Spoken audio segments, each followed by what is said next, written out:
Good morning. It's Saturday, the 13th of October, and the Lord's blessed us with a great sunshiny day here at Keystone Heights. As you see that airplane taxiing out there, it's getting ready to go for Operation Airdrop.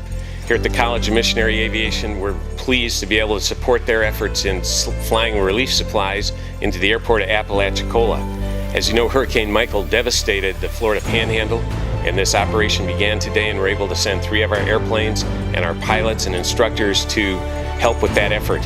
Hopefully this will be going on all week, so if you see this message, please pray for the folks along the Florida Panhandle and for the College of Missionary Aviation and the folks at Operation Airdrop.